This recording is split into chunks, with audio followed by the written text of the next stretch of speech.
Observing cycles, sharing insights, and solving problems together by combining historical, climate, food, and economic data so you can make informed decisions as we shift into a new era.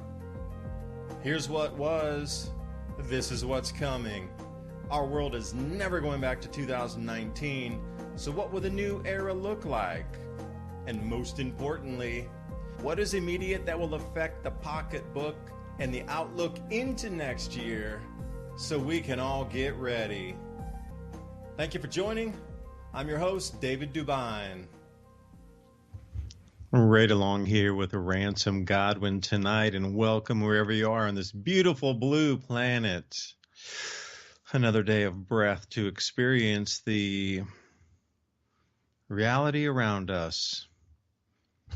We've seen everything uptick. This is what you should have been getting ready for. This set of circumstances starting to unveil itself as we see it. China has lost, I would say, most of its early rice crop. They have two crops of rice, but at least 15% of all the total production of Chinese rice has just been lost. And these floods are just once in the 1,000-year range. They're unloading the Three Gorges Dam so fast so it doesn't overtop that it's flooding everything down river. And crop losses everywhere you look. So suddenly there's this scatter wave. And, you know, it's so interesting for me that the same information about all these cities getting flooded, just enormous crop losses across China, was like Friday of last week. And then we saw what happened this weekend. And I'm like, are those two tied? Do they know the Chinese are just going to be just voracious out there trying to get food for their citizens at any cost? And this is, you know, the next uptick. Everything has just shifted because of the amount of food that will or will not be available across the planet. And everybody's looking at the money. What happens to my dollar? It's a central bank digital currency. That's the bait and switch. What I wanted to talk about tonight also with Ransom is these real world assets and how they're going to take a piece of land or gold or a house and convert it into a digital contract. And then that will be worth something that you can trade to others, real world assets. And now these natural asset corporations, where corporations actually buy land and hold it off, and then they digitize that as well. We're missing the whole thing there. They have you distracted on your dollar, turning it from a Federal Reserve note into a new Fed-issued dollar. Everywhere you look, there's these massive changes inbound. I think we're finally here. Another X-flare going to be ripping through the planet. It should be here. Let me see. I have the graphic pulled up. On the 21st, well, it's actually the 20th here because we're on Greenwich Mean Time, so we're about -5, so it would be 8 p.m. Eastern Standard Time. On the 20th of July, coming up in just a couple days. Did I say September? I was looking at a note there. Anyway, it's a direct hit on Earth. Now, will it be that much above? It's only an X1 something. Extra flares coming down, massive amounts of comets coming through, an enormous amount of meteors and meteorites, just long, really, really long duration. What's going on with the atmosphere that these are allowed to come through? Are we coming into a more debris-ridden area of space? Is this because the gas giants are lining up in a square behind us? And gravitationally, forget the electromagnetism, we're just going to strictly gravity as we understand it. With all those magnetic effects, would it pull that directly into the path of the Earth? And is that what we're experiencing as we go through this square this October? And this same squaring of the planets hasn't been seen since 79 AD. So you really have to wonder. Think of a perfect square of Jupiter, Saturn, Uranus, and Neptune. Then we have the sun, and then the Earth will go right through the center of those two different magnetic fields. Now imagine if that's dragging stuff in, i.e. space debris, rock, then we might have that pulled right into the front of our Earth. And that seems to be what's happening right now as well. the Hungatongi eruption, that water is starting to come out of our atmosphere, and these massive floods that we're seeing across the planet, absurd upsets in the entire hydrological system. And that's just a big word to say water, rainfall. What rainfall is, well, that's our food. That's our crops. So on the world stage, it looks like, I don't know if it's the distraction because the food, the availability to grow food, all the disasters happen. I'm not sure. But anyway, Ransom's joining us here. I was waiting for him to give me the signal. Now, I did want to talk about all these things that are happening here and a huge amount of, like, why are there train derailments? You got one windmill off of Martha's Vineyard, like just one blade breaks, just one. And they got to close the entire island off for one fiberglass blade. Like, what is happening? It is full on, full court press for like 1,000 things happening at the same time, which tells me only one thing. That the events that are coming in are going to be so disruptive because of electromagnetic and also gravitational inbound objects. The changes of perceived reality because of electromagnetic changes as we come through this squaring of the gas giants in October of 2024. You've noticed an uptick of intensity in the last week, possibly two. The closer we get into this squaring, the more intense it's going to get. And we have from now to October. And when you could say this last 4 years was like intense, you're going to roll that up into the next 4 months. And again, if there's any, gravitational effects on the tides as well. So imagine if the tides double or triple during this time when we come into this squaring, even if we're just a week or even 3 days either side of the October 24th event of this year. Even if it was 3 days before and 3 days after and the tides were 2 or 3 times higher, our infrastructure is going to be very heavily damaged with that much extra weight and water and speed of water.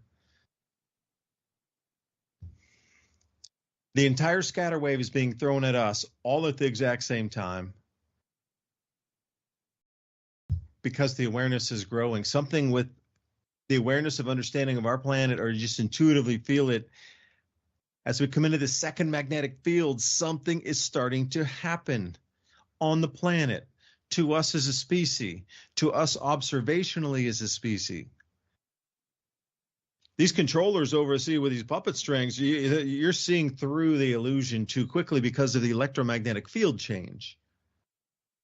And before you can even understand and grasp that and start to utilize it and be like, wow, I'm starting to see through this, bam, there's another, it's an overwhelming story to never allow you to understand why you're feeling or seeing these things. It's just an overwhelm.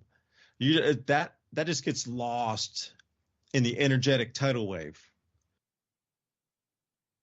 They need to stay one step ahead of this. And when I say them, I'm talking about the controllers all the way from the central bank into the corporations, the food producers, and everything in between, the logistic, anything that moves or controls food or commerce on the planet at the highest levels, from the Bank for International Settlements all the way down to the Fortune 10 companies and the Fortune 50s.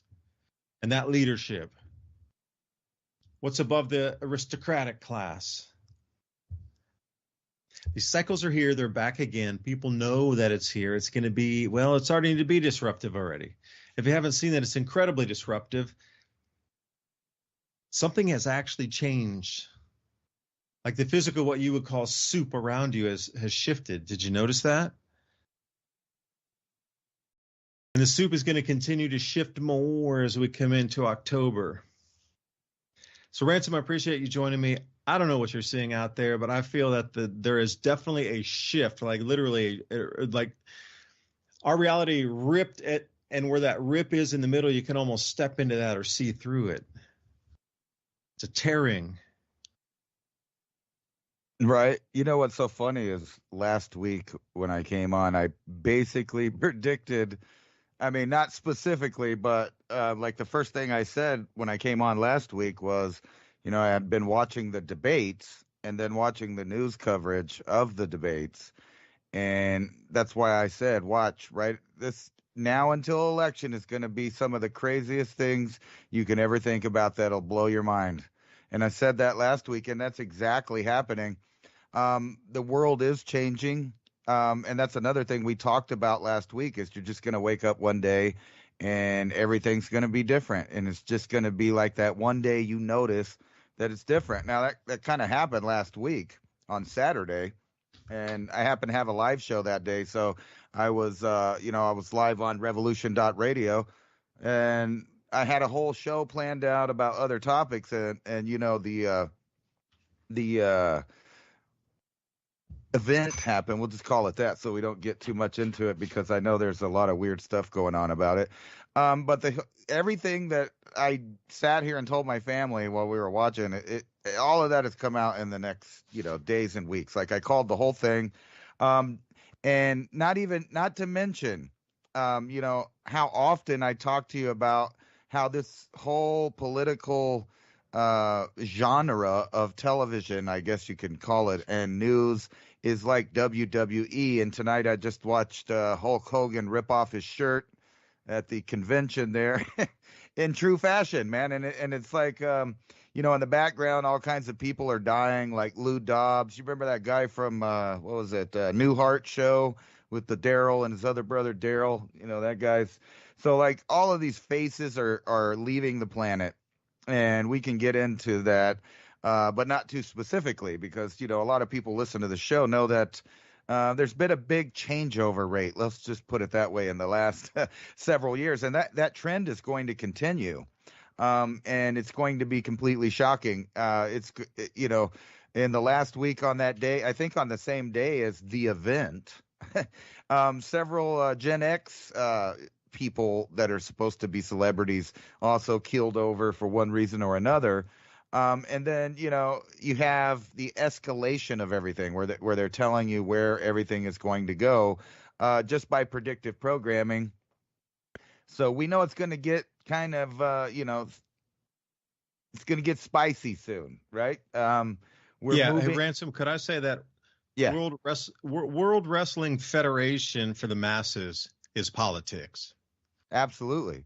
Yeah, that's old school. That shows you that you're old, man, because it's been the WWE for a long time. I think they got tired of competing with the World Wildlife Federation or something, so they changed it over to WWE a while back. But yeah, I never really ever watched none of that stuff, but I watched it enough to see the goofy production of tribalism and how they can, motivate. And I hate to say this, but mid-range IQs to really get involved in it emotionally with all the lights and the crowd and I'm seeing that tonight. And no offense to one side or the other, I'm not saying that because actually, in my opinion, this might be the best outcome that we were going to get in years in the direction things were going, because I have a feeling that we were about to go face first into multiple war fronts, and I just don't think that's going to happen in the same way now. It's going to still happen, but it has to be rearranged, and some of the backup plans have to be used, if you get my drift. And that's what you're seeing in Germany. They're going to host long-range Tomahawk missiles. Now, they don't have any enemies to speak of in reality near them, so that's just an antagonistic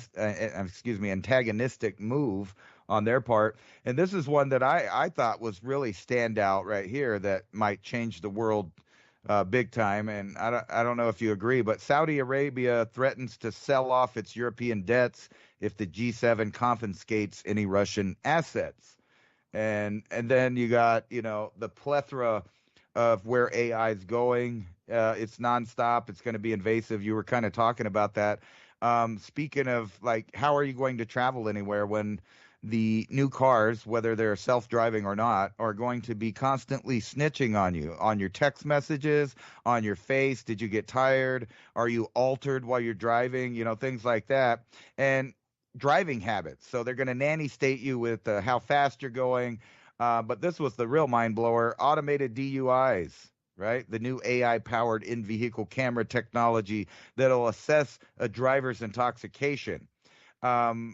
That could mean anything now. And, just the creepy idea that your car is going to go out of its way to keep track of you and spy on you. That's the ultimate in the nanny state. That's exactly what we've been talking about, from chips under your skin to the phone in your back pocket, the tablet your children play with, the television that your family surrounds, to the all of the utilities based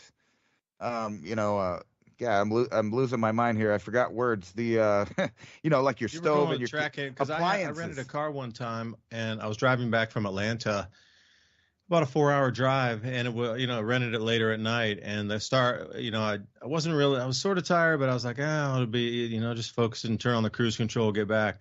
But it would tell me to pull over for a rest break about every 30 minutes. That's crazy Wow. because it was monitored. I didn't even want that kind of car. But then all of a sudden I got my car going, you need to stop for a rest break. You should stop for a rest break. You need to, I was like, what the hell? In the car, no less. So it was monitoring my eyeballs and pupils like they have with some of the mining equipment. That's scary because that was a rental car, and I sure as hell didn't sign up for that in my rental car. I didn't want that. I want a car to drive home. Thank you. Right. And that kind of demonstrates the point I've been trying to make. From your TV to your car to your phone to your television, all of these new technologies, like judging what your mood is, pushing on your heartstrings, trying to get you to think this or think that, or make you believe that this is the reality that's happening or not. All of that's going on. It's a hardcore technological propaganda war going on right now. And it's almost as if, you can really only trust your eyes in person at a location at any given time. And then your eyes are going to start bugging you out because things are going to radically change. Here's a article from Well, wait a second, Ransom. Could I say that? Yeah. It's just impulses of electricity that are transmitting either what you hear or what you see into your brain to be decoded. So if that's a manipulated field in itself, then with the reality you're seeing or decoding, like the suit you're in to decode reality around you, that is being messed with at the moment. The input into that. Yeah, absolutely. And that's just like the first layer of it. They have gone so far as to be able to program and trigger things in minds. And a good example of that, if you remember, probably 10 years ago or more, they had the Pokemon craze. And, they had the cartoon that came on and had a specific flicker rate that caused a certain percentage of children to just start seizuring and, clam up. Well, that was an accident. That was purely by accident. However, that technology that uses what that did exist in many different forms, and one of those is Li-Fi. And a lot of people, neglect to talk about or realize the reality of Li-Fi. And Li-Fi is light instead of like the internet. It's not wireless connection. It's coming right through the light, right in your eyeballs. Now, if you can make a bulb that does that and projects the internet out, which is a thing. You can look it up. There's various companies doing that now, and they probably perfected it in the last 10 years. You can have internet in an entire building with only the light that's available in the building. So if that's true for the machines that could pick that up, now you're talking about integrating the body and, the technology together. It will be picking up all of these inputs, just like you were talking about, from the very first layer of just the light going into your eye, but also on top of that, specifically coded information that can be transmitted directly into your brain. And this is going to be spread out all over the place in various different places you wouldn't think it would be. Like someone sitting at the DMV that becomes unhappy with how long it's taking, or maybe it's taking too long for his number to come up. And, it wouldn't be unexpected in the near future for a robotic individual or a police escort to come out and ask you what's the matter with you and why you're doing that. Now, if you think about the event that just happened, that could be one of many pretexts to say that this kind of technology needs to be installed everywhere, from the CCTV cameras to your computer, laptop at home, to your phone, etc. We've talked about that. And here, the former Joint Chiefs of the Chairman predicts 1/3 of the U.S. military will be replaced with robots in the next 15 years. And it actually says 10 to 15. But I'm going to tell you, that's already happening, and it's going to be happening faster. And the reason for that is because we're about to start having large kinetic wars that deplete the amount of healthy, fertile young men of every different kind of person on this planet. And then they're going to just fill those spots with killbots, which will be creating more and more death, but not in the form of troops. So you can see how it'll be easy to go to Congress and say, hey, we're losing too many American boys over there.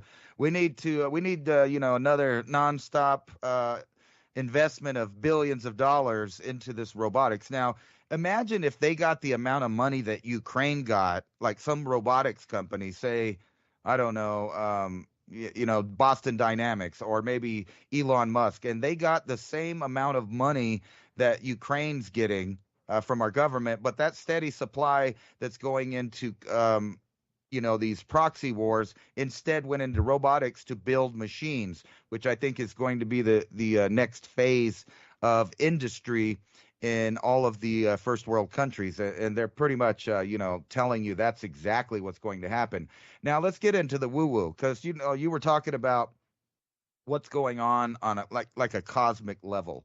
Are we about to go into a time where humans, hit that singularity also, and all of a sudden things make sense to us? It's possible for telepathy now through, think about that too. Not even biological telepathy, but with the technology available today, in a few short years, not for the surveillance state, but even on the enjoyment level. Watch it. And mark my words, if you live not too long, you'll see some kind of peripheral sold that allows you to experience telepathy. But let's get past that. What if we're going to that point anyway? Wouldn't it be best for the controllers to create a web of artificial intelligence and the metaverse, so to speak, of fake realities, a dissimulation to always be tricking the lower class while they build their technocratic empire in the background? And it might not be only human beings that are going to fall victim to this.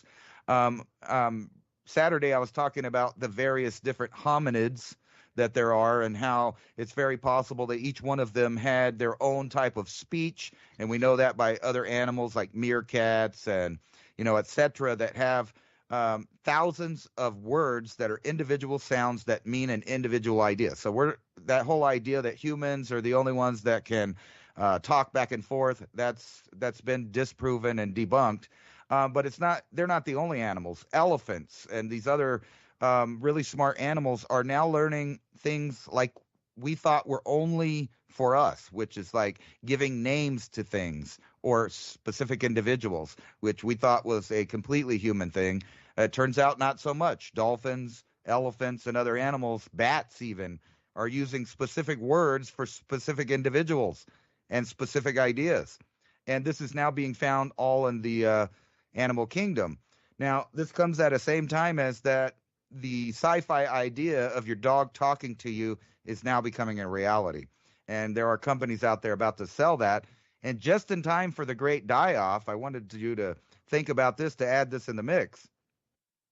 After that, they're going to know how to promote the idea of promoting human beings' lifespans through genetic engineering, and not only genetic engineering, but new pharmaceuticals, just like this study's talking about the granny supermodel mouse that they got with a drug that they gave it that increased its lifespan by 25% if it was a female and 22% if it was a male. And, if people don't know why that's impressive, it's because they've been playing around with this idea for a long time using lab rats.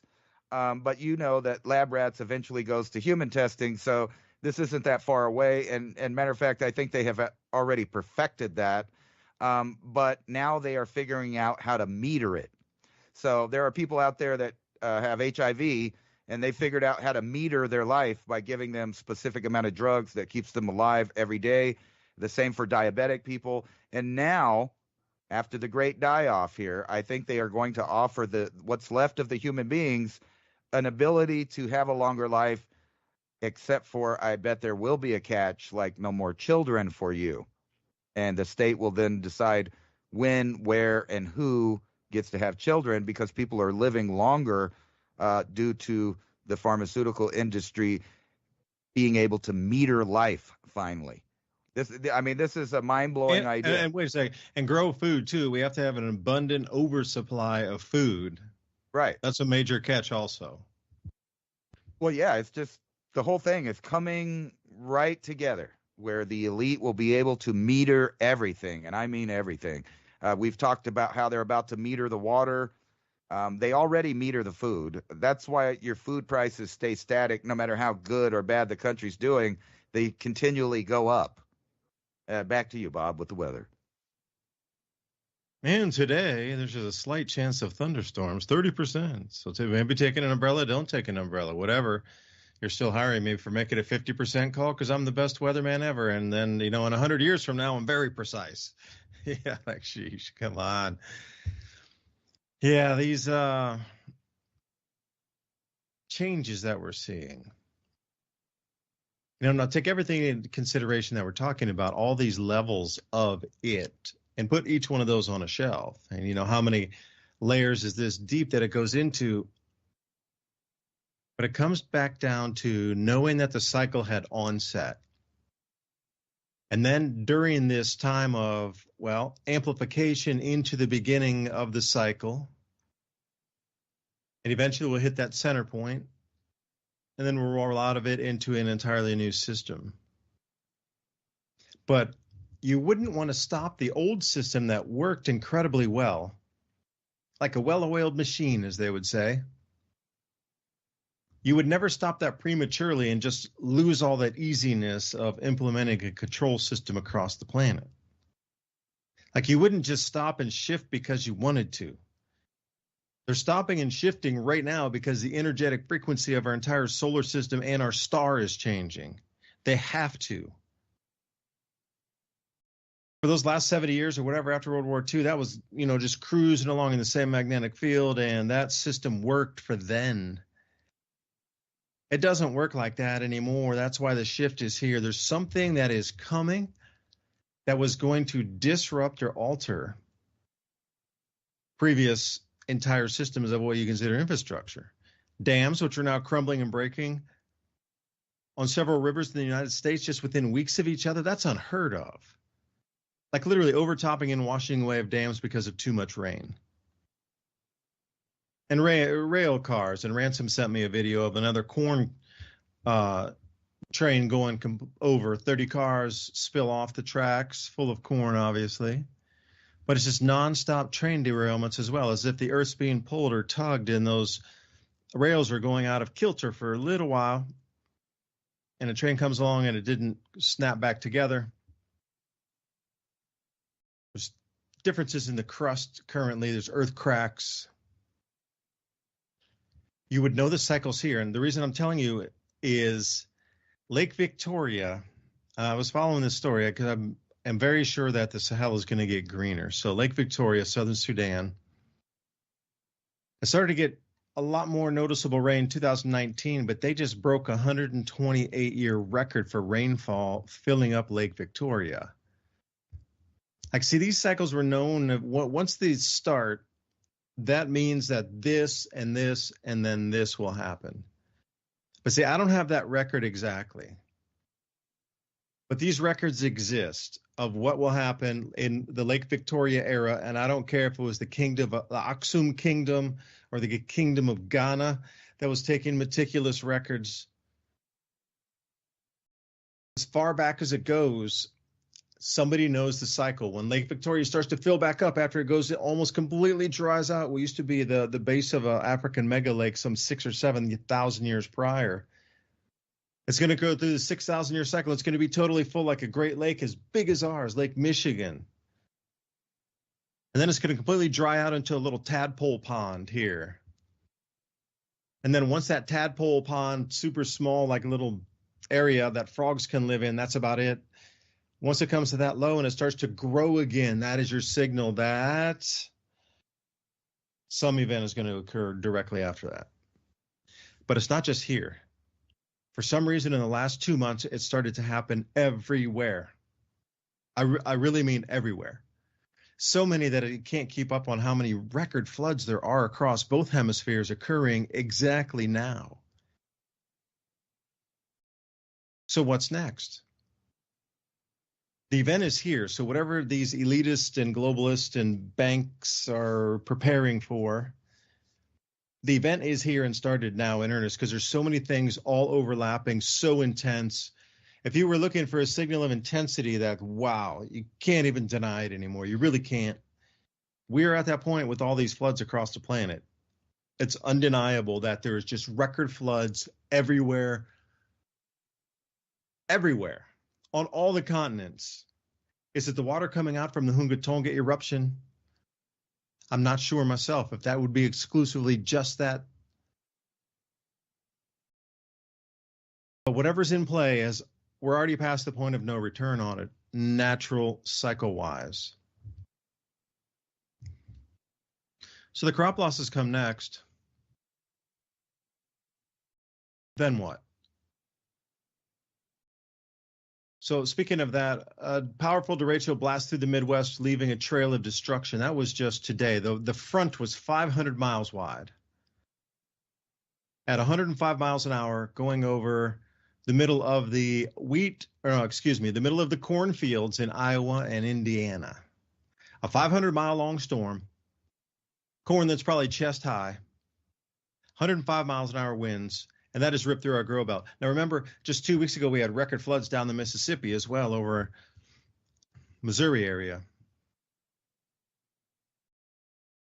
China lost their crop for the beginning of the year here.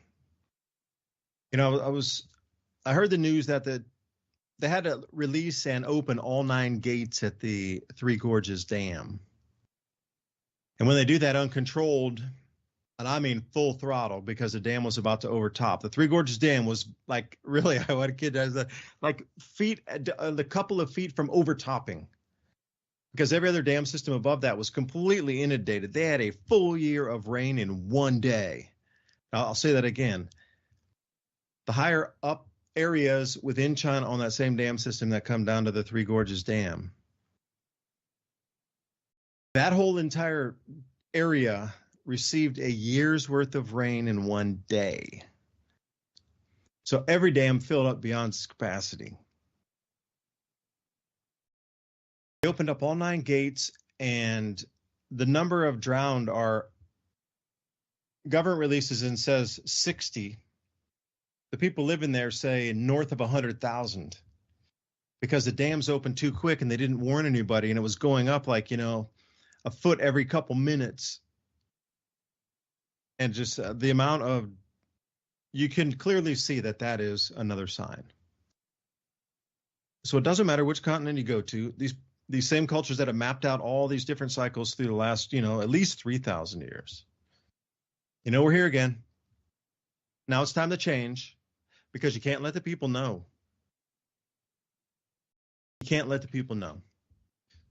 You see how all-encompassing it is, because I saw this meme, and it said you just paid 8.5% sales tax on fireworks to celebrate a war that you fought over 2% taxation. Right? So it's all about keeping you on the system.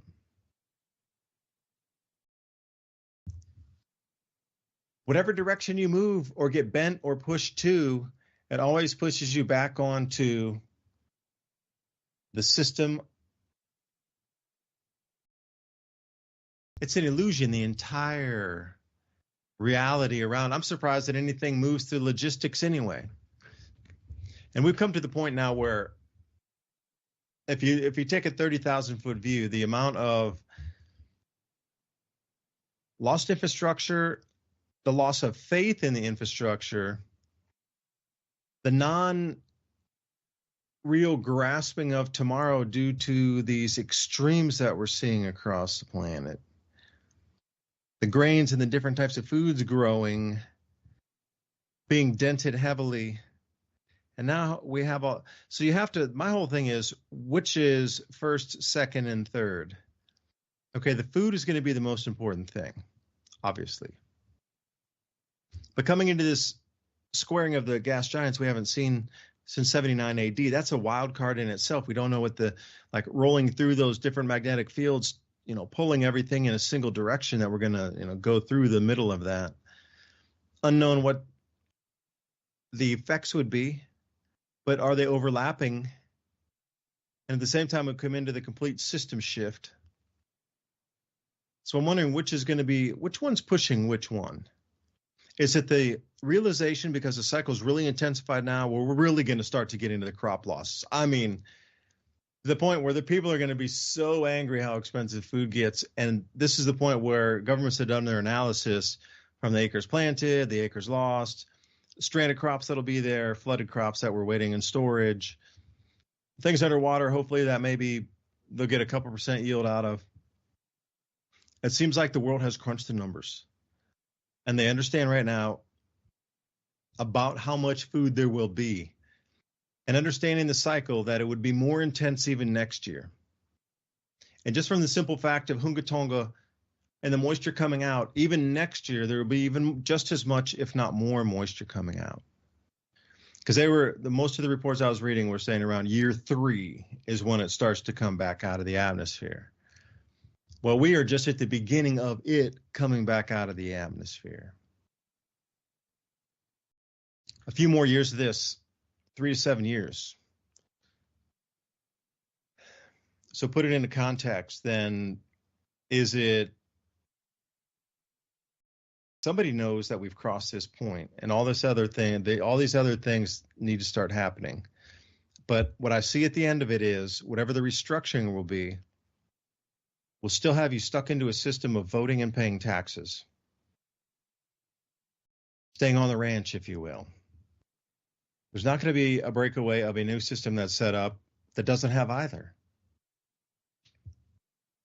That's the trap of it all.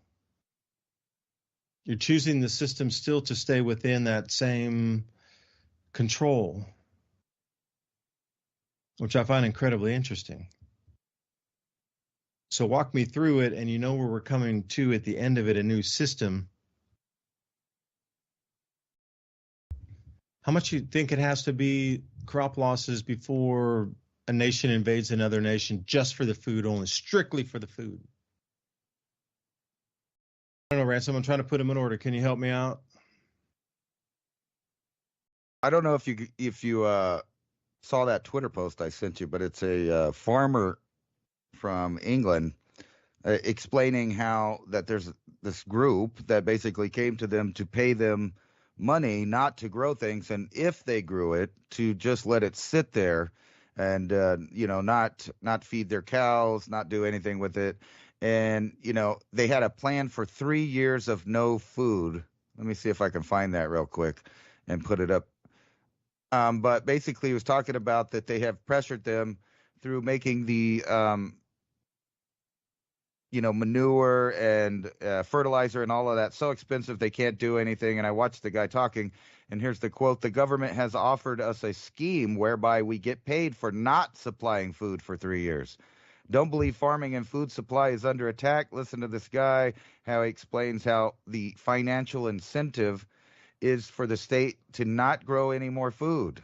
And he talks about how you would get paid to grow bird seed and things for the bugs and the birds, but not for human consumption. And that's where we're at, where the governments of the world are even playing dirty to tell people not to even grow the food in the first place. Now, the only reason I could think of that you would push people to not grow food is if you were planning on some kind of, an event in which this is kind of like put options. Oh, did we lose a call here? Anyway. No, you're still there. Oh. I just sent you a couple. I sent you a couple images of the planetary alignment, which I think would be understand. Those. Who had that information about the put options? Well, it depends on which event you're talking about. But my only point... right. Both of them, both of the biggest events in the last 50 years, both had put options as a one thing that is common amongst both of those. Yeah. Well, I was just saying that. The connection I'm making is that if governments are paying farmers not to farm, or to farm but not to sell their produce, or to grow other things, or rewild, or sell their land to some kind of Pleistocene rewilding program, whatever the case is, or war, what you're doing basically is putting put options on the world's food supply. And that's kind of where I was going with that. So yeah, it's really strange how these things go down, where at the same time as there might be a production problem, you also see moves to, cripple the production at the same time. Yeah, that is a terrible thing to think about. And those of you out there, if you're following the conversation, we put together show notes that are a weekly compilation of just 8 or 7 different bullet points from what we've been talking about and what we will talk about next hour. So we try to wrap that up into 8 bullet points, 7 bullet points for easy conversation starters. If you'd like to get on that mailing list for our show notes, you want to go over to oilseedcrops.org, and you'll see up at the top radio show. Click on that. It'll take you down into an opt-in box. Put your email in there, and we'll be happy to get those out to you. So I want to talk about NACs for a second. You might have heard about CBDCs. People are trying to, I should say central banks are trying to get what we consider sovereign national banks to issue, all coming off the Bank for International Settlements, connected systems that will be the future of money itself in terms of like digitized dollars. That's only the base layer there. Because if you can start to own the food, this is where it gets into, I don't know if you would say dark side or controlled side or non-human side. They create these things called national asset corporations. And a group of companies will come in and buy vast swaths of land. It could be agricultural land, could be forestry lands, could be dual usage, forest canopy lands, forest floor, farming, agriculture, dairy, fishing, anything. They'll come in and buy these vast swaths of land and completely take it off of usage for anybody to be on there. It's completely private land. It's king's land. They fence it off. Nobody's allowed in there. And then what they do is they digitize that, and then you're a partial owner of the plot. So the entire plot cannot be sold back again unless every last one of their issuance comes back in hand, and then they'll be able to sell it. Otherwise, it is taken off of usage forever. So there you have something where they're taking usable farmlands or protein producing lands or raw materials producing lands and taking them offline forever.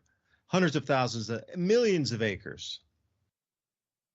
They could create shortages by doing this. It's almost like we're having shortages when our shelves are full.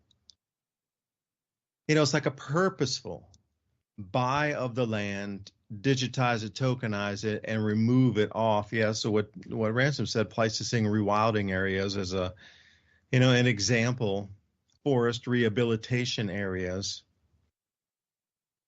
Then on the other hand, you got Bill Gates who wants to cut down, I think he said 90 million acres of trees and bury them so the carbon isn't released out of the bark and the tree, the cellulose wood itself.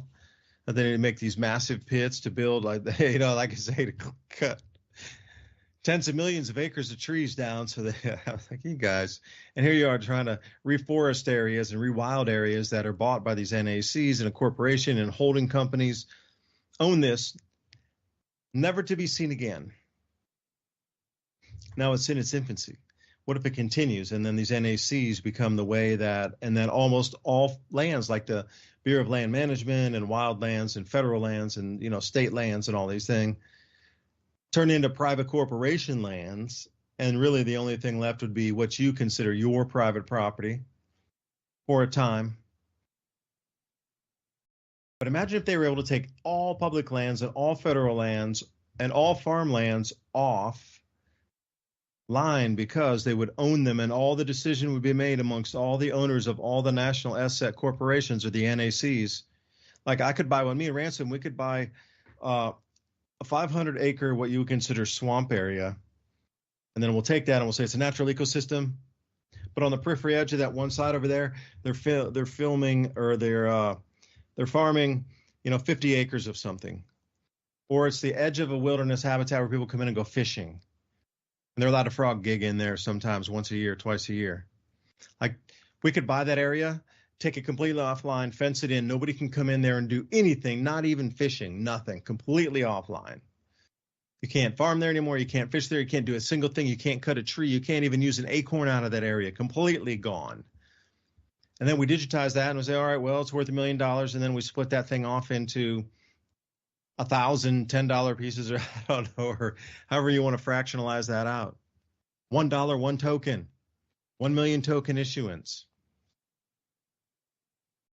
And everybody can own a piece of that land. But the thing is, it has to remain private and offline for that to occur. There's no like dual usage of these NACs. They buy it, it's on the shelf. And enough of this keeps going on and on and on. Then where does our usage for the land come for us to be able to grow food or actually look for energy resources? Water's an important thing. I don't know, man. It is, like you said, I really believe at the heart of it, like you said, they're purposefully taking everything offline, and they already know that this civilization couldn't be salvaged in its current form based on the things we are entering and the intensifications we're moving into, especially starting this year. I don't know, man. It seems a little quirky. I hope, did you find those two images I sent you of the squaring of the planets in Skype? Yes, the one I have up right now is your comparison to 2024 to 79 AD. Yeah, so put that in perspective. We're coming into the same electromagnetic change, whatever occurred back then to shift the Roman Empire and bring in a new religious era, is happening right now again. So you put that into perspective, and then you look at the world the way it is with all the madness and the shift that's going. There's a massive change. And you're telling me those two are completely unrelated. I can't even believe remotely that you could not put the cause and effect, at least on a portion of today's change in the world. Not all, obviously, but a substantial portion, or 50% or a percentage, a large percentage of all these things you're seeing across the planet are related directly to what we're coming in through that magnetic field change right there. So I'll leave it back to you.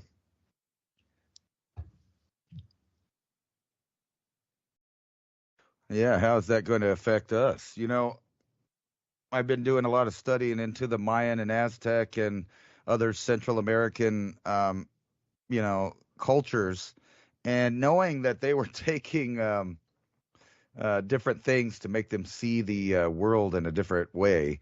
They had a different connection, so they were seeing it altered. And I ask you, is that not that much different than what's going on now? The difference is everybody's not on mushrooms now, seeing things.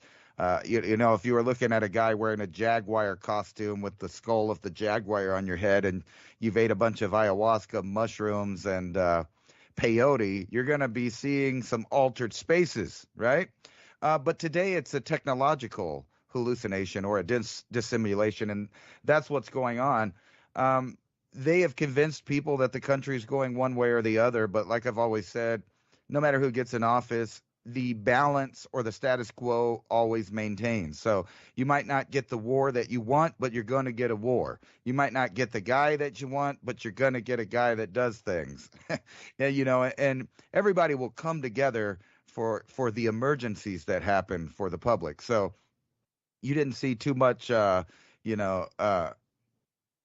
there was a little actually, but this whole thing fit into their narrative that everybody's going to be fighting here in the United States, or some kind of civil unrest between the people. And time after time, they keep trying to pull out these triggers. And the Americans, whether it's because we're lazy, we're too smart, maybe it's because we just don't believe it. Who knows the actual reason, but we don't fall for it. It maintains.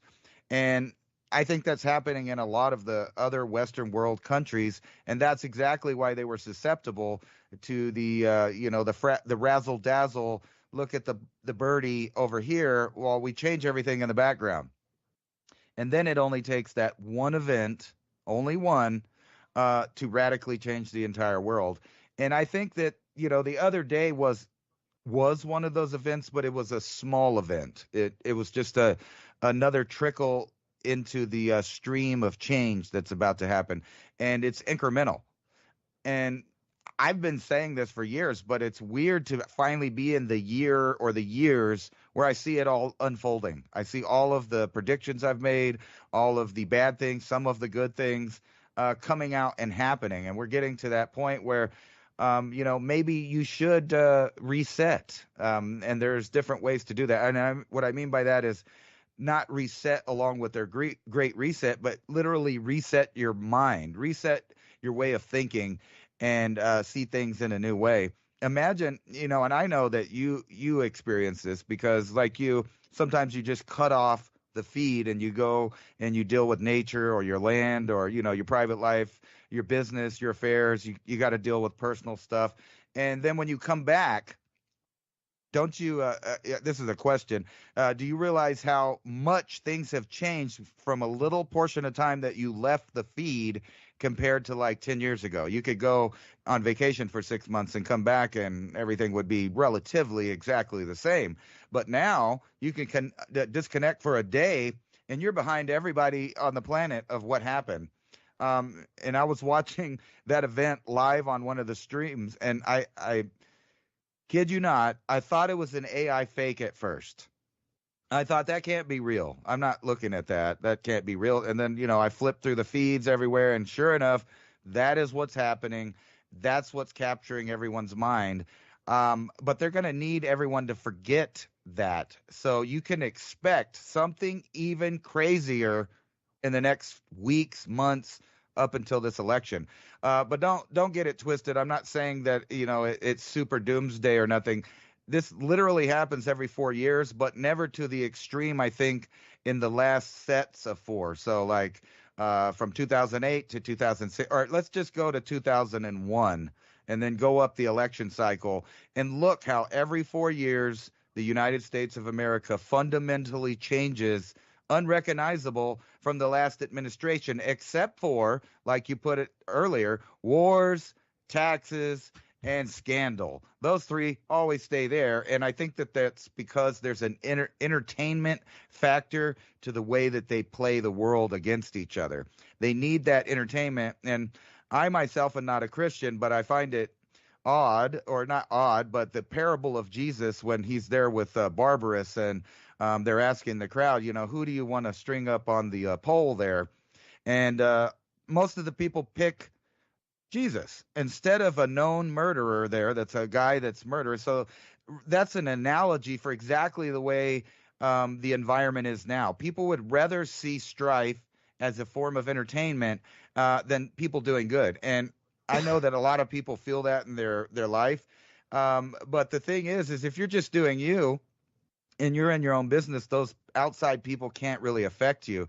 And you don't want to hang out with people that don't have the same goals as you do, right? So if you want to prep and you want to change things and make things positive and change over to a new kind of living, you're going to have to hook up with other people that do that too. And that's literally what I've been doing, for a while. I wanted to get into YouTube. I met people on YouTube. I wanted to get into growing food myself. I met those people. Anything that you want to do, there are people out there that are willing to connect in a community. And that's exactly the main thing that they've been trying to destroy, the main backbone of civilization that they have to conquer before they depopulate, before they make wars, before any of that. They have to demoralize the public and change it fundamentally. And that starts with the family, and then it goes out to the local neighborhood, and then the community, and then the nation as a whole. And that's where we're in trouble. There's so much division, so many crazy ideas, so many puppet strings in the background, that you basically have to cut everything off and be in your own little bubble, but still have your life transparent enough that you see the outside world changing and be able to react to that in real time. But a lot of it, people are, joke with me that, I predict a lot of things right on the money, like from day to day, but more than that over my lifetime. And it's not that I'm, clairvoyant. It's really simply common sense and looking at the pattern of history and what they do every time, and how can they spin the same program but in a modern context, and you can almost see their next move. What's scary is we're at that move in World War II where the food's getting cut off to certain populations. Only this time, those certain populations is going to be the whole world, minus the elite, the oligarchs, the billionaires and their staff and their people. But think about this. If you took all of the people in the world and then you got rid of the general population, but you only left the royalty, their family, their friends, their subjects, so to speak, the people that work for them and do things, and then you did the same thing with the billionaires, the oligarchs, and the politicians, and you'd have a very small This is the story of the worst road trip ever. In April of 1846, a man named James Fraser Reed, an Illinois businessman, eager to build a greater fortune in the rich land of California, leads 9 covered wagons out of Springfield, Illinois, on the 2,500-mile journey to California, in what would become one of the greatest tragedies in the history of westward migration. Reed found others seeking to find fortune, adventure, and new beginnings on this perilous trek across the West. Among them was the Donner family. Others like the Graves, Breens, Murphys, Eddies, McCutcheons, Kesebergs, and the Wolfingers would come too. The successful Reed was determined his family would not suffer on the long journey, as his wagon was an extravagant 2-story with a built-in iron stove, spring-cushioned seats, and bunks for sleeping, and 2 hired servants to help with the workload. Reed's 12-year-old Virginia dubbed it the Pioneer Palace Car. Also in the group were the families of George and Jacob Donner. George Donner was a successful 62-year-old farmer who had migrated 5 times before settling in Springfield, Illinois, along with his brother Jacob. Obviously adventurous, the brothers decided to make one last trip to California. At the bottom of Jacob Donner's saddlebag was a copy of Lansford Hastings's Emigrant's Guide, with its tantalizing talk of a faster route to the Garden of the Earth. It's tough, but the going's good. Tamsin Donner writes in her journal, "I could never have believed we could have traveled so far with so little difficulty. Indeed, if we do not experience anything worse, I shall say the trouble is all in getting started, but as leader of the wagon train, Tamsin's husband George Donner is aware there's one final obstacle to their journey, the Sierra Nevada, with peaks up to 14,000 feet. It's known if you fail to clear the mountain passes before the first snow falls, the repercussions and results can be both horrifying and deadly. As the Donner Party approaches Utah, George Donner makes a pivotal flaw in his decision to splinter off from the main party. Hastings Cutoff says it's a fine level road with plenty of water and grass, saving 400 miles. As it turns out, Donner's information is wrong. In fact, the so-called shortcut adds at least 100 miles to the journey. High in the Sierra Nevada, the Donner Party enters the Truckee Pass. They're only 30 miles from the California plains, but supplies are dangerously low, and traveling through the mountains is taking its toll, ending in a broken axle. The Donner Party stops to make repairs, but that night, 5 feet of snow falls. Soon the drifts are 60 feet deep. The Donner Party will be stranded for 5 months. In just 3 weeks, they've eaten all their food. Then they kill their pack animals. Next, they eat charred bones, twigs, bark, leaves, and dirt. Finally, a suggestion was made that were one to die, the rest might live. Cannibalism. On Christmas Day, 1846, a Christmas feast like few others takes place. They devour their first human. Bodies are cut up, flesh labeled so people don't eat their own kin. Later, 4 rescue parties bring out some survivors. The very last finds a man named Ludwig alone. Around him, a scene that haunts us today and will continue to leave a lasting mark in history. Ludwig is surrounded by bones and entrails, a 2-gallon kettle filled to the brim with human blood. Also nearby is George Donner's body, his skull split open, his brain removed. Tamsin Donner's body is never found. It also seems a man named William Foster shot 2 Miwok Native American guides named Louis and Salvador for food, which is the only instance of anyone in the Donner-Reed party that was murdered and eaten. The rest of the cannibalized were already dead. They took the survivors to Sutter's Fort, California, by the route that is now known as Donner Pass. Stranded in the early snows of the Sierra Nevada mountains, nearly half the travelers died of starvation and illness. Even today, Interstate 80 has to be closed occasionally due to heavy snows and blizzards. Only 45 of the original 81 members of the Donner Party survived.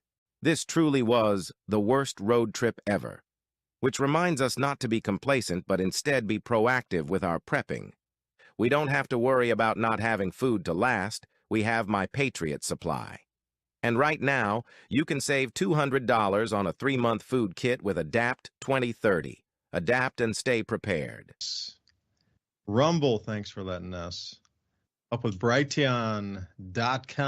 Mike, thank you for allowing us to stream live. Vigilante TV, shout out Jeff. So we have a few different platforms and venues. If you think something like this is worth your time or your money to continue to keep this station on air, Revolution Radio navigation bar right at the top, be able to donate. I mean, look at this different types of. The more people get closer to the truth, the more that they stop the conversation or completely deflect it into the point of it's censored or completely removed off of social media channels now, these discussions. We need to have these discussions more than ever because so many things are changing and it's all on a cycle. So to start into the show tonight, for the second hour right here on Revolution Radio, moving through the October 2024 event where the planets are squaring. Now, Ransom, if you could flip to the next slide where you see that yellow, what looks like, arrowhead that I've put into the solar system there. After we come through that October event, just a few months from now, we're going to swing around in front of the sun in April, which will be spring for our 2025 here in the Northern Hemisphere, spring. Our Earth is going to be in front of the sun, and all the gas giants are going to be directly behind us. And everything electromagnetically and gravitationally is going to get tugged, whatever's in the entire periphery coming into our solar system is just going to get directly dragged through the face of the Earth before it even reaches the sun and before it gets out to Jupiter. And everything's just going to get pulled in one direction, namely to the face of the planet. Think about all the giant meteorites and fireballs and bolides coming through the atmosphere happening right now. And you might think, well, that's strange, but you know what? Let me show you another thing here. July 15th, Philadelphia, Pennsylvania, set a record for snow in July. And you might think, what? That's impossible. I thought the same. But even the Philadelphia airport registered snow for July 15th, flurries. But still, it's the first time it ever snowed in July in Philadelphia. Apparently, there was a thunderhead that came through, a hailstorm, and then after that, whatever was causing that feedback loop in the thunderstorm, for that little bit of area behind it, it created conditions so snow fell. Flurries in July. See, the triggers are there, the mechanism, everybody's seeing that, okay, wow, it's really jumped the shark now. There's absolutely no way to disguise and hide this from the rest of the planet any longer. The old narratives we're fed will not work. We're in a different frequency. We're in a different awareness. People are becoming aware. They're seeing, perceiving, and decoding reality in a different way. We're at this point now, all these extremes we're seeing across the planet can't be explained away through the previous narratives. But if you start using electromagnetism and you talk about all these things, is it another way they're going to start scaring people? Sky phenomenon, as I keep hearing all over the place right now. I keep hearing sky phenomena everywhere, and everybody's predictions moving forward. But it would be a sky phenomenon if we had incredible amounts of meteorites and sky debris raining in. And when I say that, fireballs, Brazil, Turkey, giant daylight fireball over New York. Japan had 2. This is all just in the last week. I mean, daytime visible, giant, very similar to Teleblinsk kind of boom, big exploding, vibrating fireballs when they get in the lower atmosphere. That's the stream of stuff we're coming into, and we're still protected by the sun pretty good. Next year, we'll be completely in front of everything. So put that into context for a second. You know, that crazy hurricane that was so intense so early, that Hurricane Beryl. And here in East Tennessee, we just had the driest first 15 days since 1880, which would be like 140 years. And then we look at Sudan, Lake Victoria, the most rain in 128 years. You know, so those are very close together. Like something that we're looking at definitely is on at least 150-year cycle on this one. But then China gets a full year's worth of rain in one day, which is on the 1,000-year. And then you start looking over different countries and see how much snow and how much rain is coming down in the summer that is just blistering. I mean, blistering the amount of the earth changes that we're seeing with lakes, rivers, dams, landslides, earth cracks.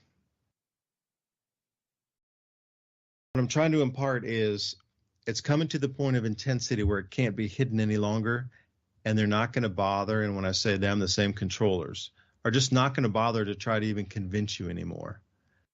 They're going to run with all these things happening, forget the narrative. They're going to use it as a fear mechanism because the event, not what could be in the future, 50 years from now, 20 years from now, don't use a plastic straw. I'm talking about immediacy of the event of what you're seeing in the skies above you.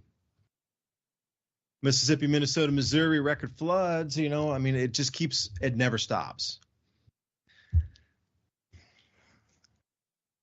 The world has come together in agreement that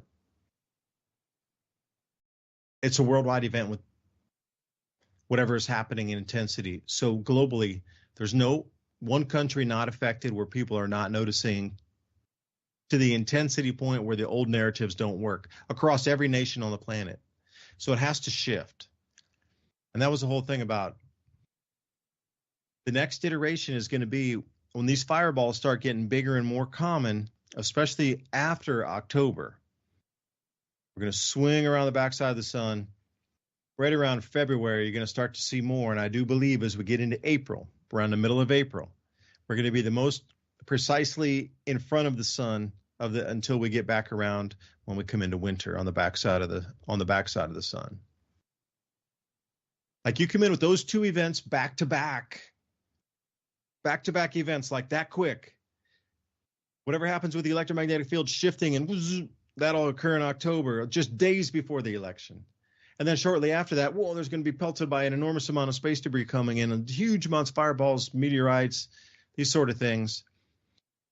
And we're going to come right into that at the apex of 2025, April. So again, I come in and I look at it, and we were talking about what Ransom had spun on their same spin program, different era. So how do you keep people distracted when all these things are happening in real time in front of them, and they need to question their reality, they need to question their own program, and they need to question their bedrock of what they think existence is, because it's shifting so greatly and so quickly that it's hard to comprehend how big the events are getting in front of us. Same spin cycle, different era to keep the masses distracted during these changes. I don't know, Ransom, take it away, man. I was going somewhere with that, and I think I said the same thing last hour as I was trying to get us in for the intro here. Right. They want to keep you distracted so much that it's always doomsday. It's always doomsday, right? So when doomsday comes, you're totally unprepared, right? So we need to plan for tomorrow like there is a tomorrow, and not worried about if there's not tomorrow. I mean, why would you plan for it if you thought there was going to be no tomorrow? Obviously, there's probably going to be a tomorrow, but what will it look like, and will you be prepared for it? That's really everyone's question, and evidently the message is, getting big. I mean, look at this. Even Costco selling doomsday diners, right? They're selling you some apocalyptic buckets, right? The apocalyptic buckets. Hey, that's got a good catchy ring to it, man. A good catchy ring. I know, right? That's not bad, but it just tells you that apocalyptic buckets. Why didn't I think of that, man? Right. What's funny about it is it's probably, not not the same organic stuff that you could get somewhere else. But the point being that even the major retailers are going in the direction of maybe you should have some of that. How much of that, and why would they do that? Is that like a weird message? Are they really trying to make money off of it? I mean, because for people that don't think anything's ever going to happen and it's all going to be fine, that's just a novelty. But for people that think, hey, well, maybe it's going to happen, maybe I should have some kind of redundancy backup plans for life, that's a good idea. And I bet they're laughing when they go into Costco and they're buying other supplies that they've already got that taken care of. But the fact that it's becoming, even the mainstream outlets. But what's weird about that is what do you think happens if something does happen? Do you think those buckets will still be available? Of course they're not going to be. You remember what happened to the seeds and other stuff, and we weren't even in a shortage. They just didn't want you to buy them, right? So those are non-essential items. Do you think the with that, so can I ask a question for everybody out there, and also Ransom for you? Like if you would have shoplifted, or me too, if I would have reached over there and grabbed some seeds and put them in my pocket and walked away, you won't even sell them to me. But I think they're that important for my well-being in my life to actually feed myself that I am willing to steal those seeds. I would gladly pay for them. But if you will not allow to pay for them and you're not really enforcing crime, would that be without the would you care if I reached over and took 5 or 6 or 8 or 10 packs of seeds that I was going to buy so I could get my garden up? Would you fault me for that? Well, I personally wouldn't, but the Karens would. Speaking of Karens, and this is funny, the Karens would get you, of course, because they're going to hate on you. But I thought this was funny is that the Karens idea has just kind of come up in the last couple of years since early 2020 about people worrying about what garments they might wear or not wear. And then it kind of spread into, basically busybodies that are worried about what you're doing instead of what they're doing. It's so funny to me that the would-be event maker that made the event for everybody to see on TV got stumbled and spotted out before this entire surveillance state, before the Homeland Security, before the Secret Service, the local police. Some doofus outsmarted all them, but if you look at the footage of those events, there's 20 Karens going, hey, what's that guy doing over there? What's he doing? It totally, if there was such a thing as, a conspiracy going on, I'm not saying that there is, but if there was, isn't it funny that it got mostly ruined by a bunch of MAGA hat Karens that were like, hey, what's going on over there? We need to kind of be a Karen inside. I'm not saying to go, get in people's business or tell them what to do. But inside, you should be thinking, hey, what are they doing? Why are they here? What are they up to? And I mean that about everybody.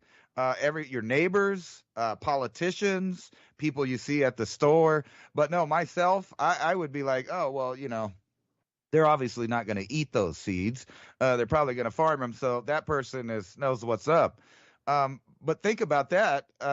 Where do you think all of these people are going to try to get supplies when there's an actual problem? Because we saw the toilet paper thing. We saw the government's restricting everything. We saw the government's making people change their hours, not have enough customers or staff in the buildings at a certain time. Evidently, they didn't get the memo at that Black Rock property that guy climbed up on. They didn't get the memo there because there was a bunch of people, and this is verified, a bunch of people on the first and second, inside parts of that building there. Somehow they didn't notice, all of the metal roof sounds that are made when you walk around on a metal roof. It's all made for TV. And even when it's real, it's made for TV because, they will put so much disinformation out there that will cause enough arguments that the censorship gets their, reasoning behind censoring things because that's not the story that they agree with. And that's what I was talking about earlier. You're going to have to cut off all outside sensory perception except for an entertainment value only, meaning that all facts, all video, all audio has to be verified and confirmed before you can believe it. You can't believe what you see and hear in real time. You just can't do it. There's always new information. Things are exposed. But speaking of that, BlackRock is getting very famous right now for a bunch of different reasons, right? So there's all kinds of scandals about what they may or might not be doing, but a lot of people don't know that they are heavily into, guess what? Robotics, and not the kind that's like the cool, walk around with me and tell me I need to take my prescriptions because I'm old and I have dementia. I mean the ones that replace human jobs, factory jobs, customer service jobs. The robot that's just an arm that can not only cook it, package it, but serve it to you and charge you, all with just a QR code with your phone that's attached to your face all the time, because now there's nothing but phone zombies. I watched a video this week of a poor woman that drowned in a pool, and the phone zombies, even in a water area where, you wouldn't think that you would bring your phone in there with common sense, people had their nose in their phones, or they were so self-indulged that they didn't notice this woman drowning feet from them. They literally walked by her in a public place, and that shows you about how civilization will be if there is an emergency. Do you think they're going to stop to help you if you get wounded, trampled, or that there's no food for you left at the store? And I hate to tell you, the answer is no. I'm not saying that human nature is not good sometimes, but it seems to be the best when there's resources. And the only way to have resources is to plan ahead and take the future of not only your life, your family's life, your community's life, but your entire country's life into your own hands and plan around these systems. Vote with your dollar. Refuse to participate in stuff where you know that the people that are making money are actually against you, against human life, against farming, against ranching, and the whole human environment that makes us a human being. Yeah, no food at the store. All right, you prepared. I prepared. My neighbors prepared. Millions of other people across millions of neighborhoods have prepared.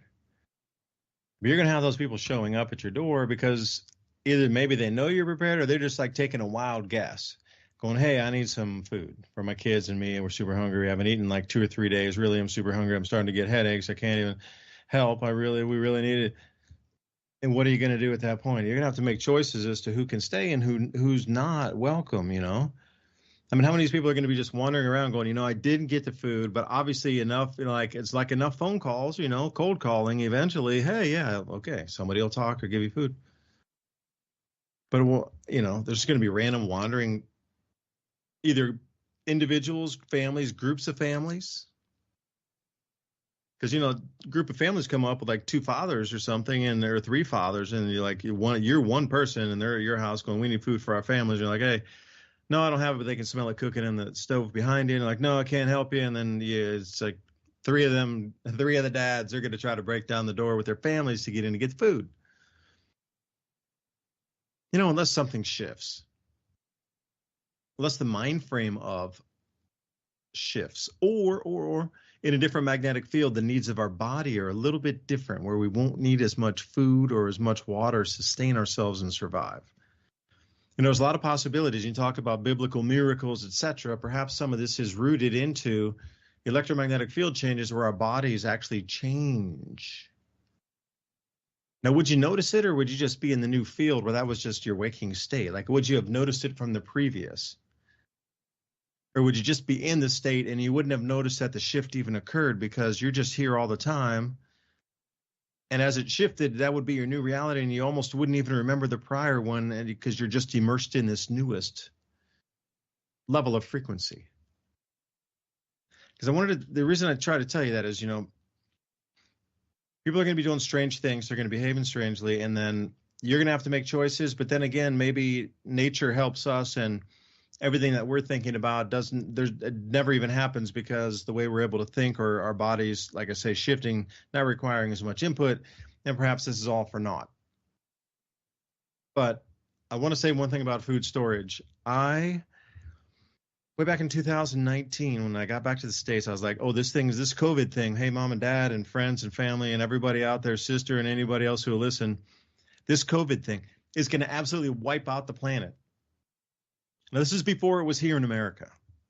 I was over I flew through Xi'an as this thing was kicking off, and we were in Europe, and we saw it getting bigger and bigger, and they canceled our flights back through China, and we knew it was the real deal. So anyway, I get home back to the States, and I said, this thing is going to be super crazy. Y'all need to get prepared. And of course, everybody's smugness. Oh no, America has the best medical system on the planet. That'll never happen. And sure enough, whoosh, the tidal wave came. All right, so I bought a bunch of storable foods at that time, and I started to put it in 5-gallon buckets. Just like what you could see as the, what do you call that, an apocalyptic bucket? Apocalyptic I made my own buckets. Yeah, I made my own. I went out and got like handy wipes, and I got little, things of chlorine bleach in bottles, and there was food and lighters and candles and all kind of stuff for each one. So if you needed to grab one as an individual, you could take off with it. There was a couple rounds of silver in it. There was a couple lighters in it, candles, like I say, no alcohol or anything, but just like dry foods that if you had water, like there were beans in there. There's a tin of rice and like some fish and like canned fish, tin fish thing, whole bunch of different stuff, spices and little jars of salt, pepper. But anyway, I put it all together. And then just for fun, as what I'm trying to do a video on is opening it up and seeing. Now I open it up and because I'd put wet and dry stuff together, thinking that, well, those plastic packaging, that's going to last and seal that moisture in there. Nope. After many years, the plastic did not seal the moisture in, and everything is just, I lost all the barrels. Even the lighters were too like oxidized to even use the lighters any longer. So sometimes when you have something that is already preset, so where I was going with the point was, and I had my buddy look at it and I said, this is crazy. Like, how did all this stuff leak through? It's in bottles, like, but he's in the sciences and robotics, and he was like, well, your barrier, your plastic barrier, whatever that container is that contains your thing, whether it be bleach or some kind of cleaning solution or dishwashing soap or any kind of handy wipes or whatever it is, that barrier is there, but it eventually will go through. It's only a containment barrier for a certain amount of time. It's like after a certain amount of time, it's 100% leakage through these different like plastics and things. So learning that, only putting your dry stuff with your dry stuff. That's it. Wet stuff goes with wet stuff. Dry goes with dry. If you can't separate those two, you can't put them together. So even the simplest of those kind of mistakes that people would make along the way of their journey of learning what to do. There's a lot of spoiled stuff out there that people think they've set aside. That's why you need to rotate your things through. You need to practice with it, cook at it, take an inventory of what you have. And, going back to those buckets, it was a travesty to see how poorly educated I was when I was trying to put those together in a hurry, thinking that it would be used. But see, here's the thing. At that point, when the vid swept America, I thought this was going to be a very speedy event where we would start to use those, that the supply chains would break down much, much quicker than I anticipated. And they didn't break down completely. They still stayed together with baling wire and duct tape. But still, it held enough so there weren't famines and shortages through the United States where you would need the emergency buckets. But I'm really wondering, when this next time, if it's planned to be on purpose. But please be careful. From my own experience, dry bulk goods go with dry bulk goods only. No questions asked. You do not compromise, not 1%. 0.25%, no. So learn from the mistakes of others, and if that's your easiest way, if you can't put a bucket together, think about buying something that's already ready, that's packaged properly, 25-year storage life. I mean, I looked at my buckets that I put together. Beans are good, rice is still good, and all the tinned things were good for, multiple years anyway. The salt's always good. So I would say without the water damage and the leakage of the chlorine and things inside there, all the food stuff pretty much would be good still. But with all the damage in there from all the water and leaking like hand wipes and like I say, leaking cleaning fluid, everything leaked. If it was liquid, it leaked, promise you. So anyway, there's easier ways to do things. Now, would you give one of those known ruined storage buckets to people that were begging on your front door and go, here, this is all we have, and then make them leave, and then they get a bucket full of, they get the 2 rounds of silver out of there, I guess. That'd be good for them, but I don't know, man. I was going somewhere with that, trying to connect some ideas, but I didn't take enough notes. Well, I don't think you were wrong for thinking that something was going to happen. It was obviously some kind of, in my opinion, beta run. And, that event may not be over yet. You've seen a lot of stuff. It's only been, a couple of years. And look at all the changes that did happen because of that. I think that was more like a near miss that you experienced there. It could have been bad. You could have been stuck there. And not only that, I've always thought this was funny about people that argue about that. The idea, well, look, haha, nothing happened, well, when it does, what if you just go poor? What if you just go broke? What if all kinds of ifs that could happen? I don't know about you, but I like having the items I have, like even down to my pockets. I have certain items I always have with me. Maybe nothing will ever happen to me, no emergency, and I'll never actually need any of those things. But like a frisky young man that has a protection there. He wants to use it. He might not get to use it, but he'll be happy that he has it if he has to use it. And that goes for everything. Like I have a pocket flashlight. I have a knife in my pocket. I always have a lighter. I always have a backup knife, not just the one that, the main one I have, but I always have a backup knife. Whenever I travel, I always have enough tools to work on my vehicle while I'm gone. So no matter what, I will at least have a chance to do something. And I've been living my life like that almost always. Have I ever regretted preparing ahead? No. So if anything, does happen, which to me, it's not a if, it's a when. Something will happen. Empires fail. Now, whether or not I'm alive for it, or it's my kids or their grandkids that got taught in a certain way and they happen to survive an event because, you showed them what and how to do it in case it happens. I don't think that you would, go to the grave feeling bad about that at all. I thought that was funny there. I was watching that speech by the vice presidential candidate, and he was talking about how his when his grandma died, there was like 90 guns or something like that around her house. Right, because she got old and she liked to feel safe and make sure that she was going to be safe, and she realized that she didn't have the good mobility anymore. So instead of worrying about running back to her self-defense mechanism, she just, made sure there was one in arm's length. And I don't think that's any weird, like you were talking about the buckets. I literally do that with go bags. I have a go bag different for different scenarios. Like I take one with me traveling that has anything I need to live in the woods or, deal with weather. Because that's the most likely thing that I'll have to deal with. And those things have come in handy for me. There was Snowmageddon back in 2016 where like half the East Coast was covered in snow and you couldn't drive anywhere. And I was walking around in my Gore-Tex, literally sweating inside, opening it up to cool off in the middle of a blizzard. Same thing when the hurricane rolled through. I'm walking around and I realized if I, as long as I didn't get hit by any debris or falling trees, I'm totally comfortable in my personal Gore-Tex tent. Thank God for the military inventions or whoever invented that.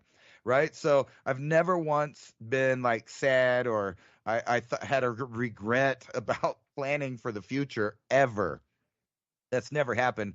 And I would think it would be the same thing with, backing up light, backing up water, and backing up food. And, God forbid we go into a scenario like that. But weirdly enough, coincidentally enough, all of the science fiction programs and entertainment for the last 40 years, if not longer, and at least like I'm going to say a tenth of the articles for the last 40 years have been about how apocalyptic changes might happen. Now, is it fear-mongering? I don't really think so. When you're saying things that are unrealistic, maybe. But if you're saying things that are just, down to earth, like, hey, if you live by an area that has tornadoes, you might want to have storable foods, a way to clean water, some backup clothes buried or, put somewhere, or an alternate location to move to in case, like if you had the money, wouldn't it be nice to have two houses that are in two different areas? So if something happens, you always have this idea that you could bug out to the other location and maybe it's better. But, even if it's not a place that you were going to, wouldn't you feel better? And this is the main thing that all survival experts agree on. Clarity of mind and calmness and the ability to deal with your situation is the reason that almost all people survive extraordinary circumstances. In other words, if you are comfortable, your brain works. And if your brain works, you have a lot better chance of survival for not just you, but everybody around you.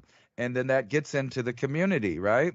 So if you're level-headed, you're prepared, and you have a friend nearby that's also level-headed and prepared, or a community, like you actually know your neighbors and they're all pretty cool, which is rare, but it does happen. You have a great place, foundation, if anything happens. And think about this. What if something did happen to the grid that took a year where you live to come back on?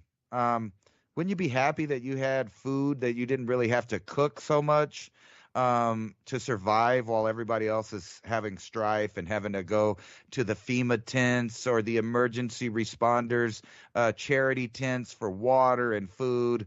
That's just not a good idea. I don't want to be in that line. I don't want to go to the FEMA camp for free Wi-Fi. I don't want to go for the soup kitchen of the digital world. I want to be able to have at least the choice to bunker down or to bug out. And that's what it boils down to.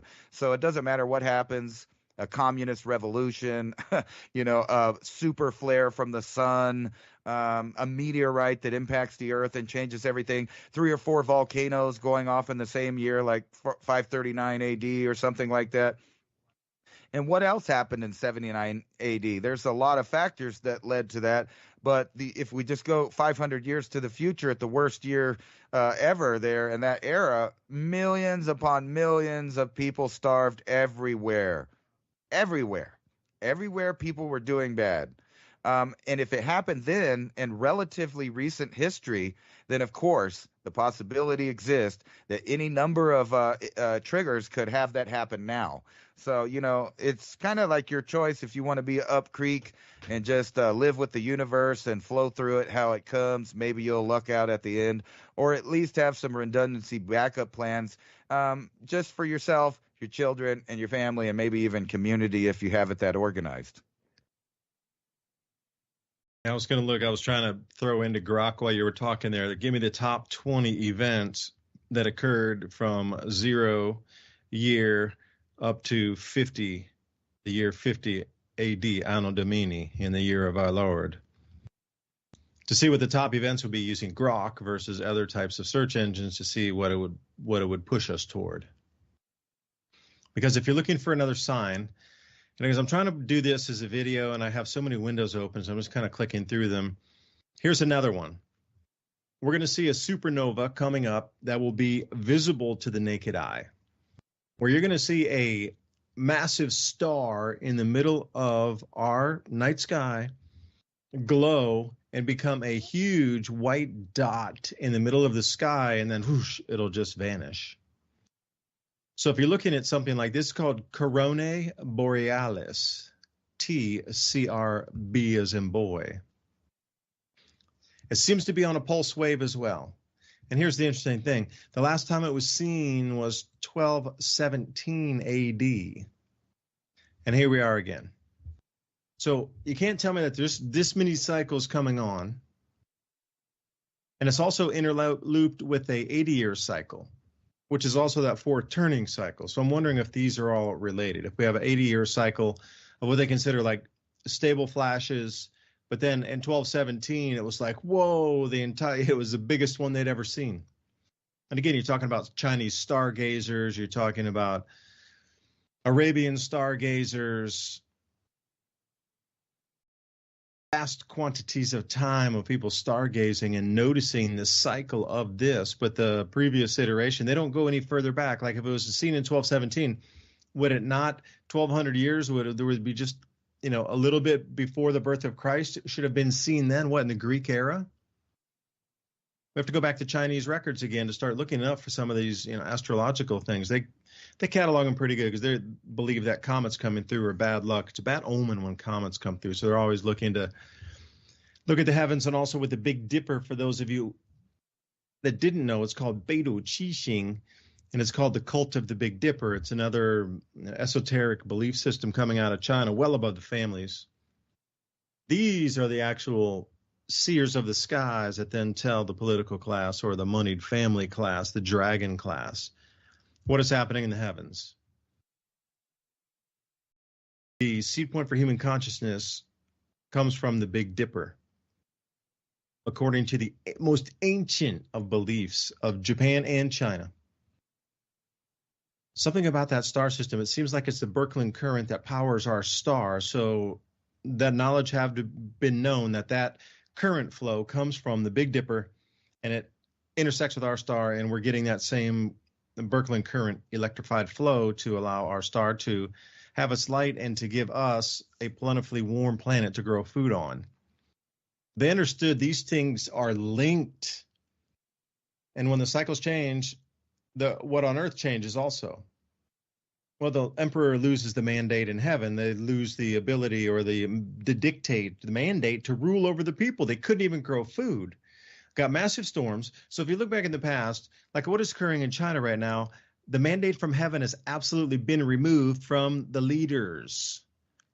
But through power, they are trying to hold on with the way they do. Power struggle. It's always been, always will be. But for this the corona to start blasting a bright nova in our skies just weeks from now with all of this other silliness that seems to be happening, that's bending the mind, bending the emotions, tweaking your reality. So look for this one. It's supposed to increase 1 whole degree of arc. So you got to think about going around your periphery at night, 360 degrees. So this thing is going to go from a pinprick in the sky to a full degree of bright. There'll be something there, and then there'll be nothing, and then whoosh, there'll be something giant in the sky. So how are we going to integrate this in? Another sign in the heavens. I mean, how many points do we have to look at to see that this fits a lot of, okay, that checks all the boxes. Yes, extremes. That checks on the cycles. Yeah, the 80-year cycle, the 1,200-year cycle, the 1,000-year cycle, check. Okay. It's cited at the same time. Oh, wait, we're in a grand solar minimum cycle, 400 years, check. Squaring planets. Okay, 79 AD, 2,000-year cycle, check. And then we go through the Hunga Tonga eruption, the biggest eruption in 200 years. Okay, that sits in there. But the amount of water vapor is the most ever recorded in human history going into the atmosphere from an eruption. Okay, check. That's a big one. Multi-thousand of these giant daytime fireballs coming through right now. Check. Earth cracks across the planet. Check. All of our infrastructure collapsing from the railroads to the dams, because the Earth's crust is starting to morph, bend, pull, and become plious. Check. All right, these are all the things in play. How many people have seen the cycle? How do you get prepared for it, though? Because there's a couple ways you look at it. All right, so that's all the base information of we know it's here, it's in play. Now, what's the solution for that? That should be more of the question is, okay, we've identified the problem pretty cleanly. We see all the change. And the change is, well, the change is here because the problem's behind it. We see that problem's here now. Greatest opportunity in human history. Stuttered there for a second. How are you going to implement some of these solutions? Because Ransom, he hit it cleanly. If you're even remotely partially organized, you should be able to get through this without being pushed in and you're back against the wall in an extreme poverty situation or extreme lack of food where you're going to then do anything you can or have to get into a place that'll give you food.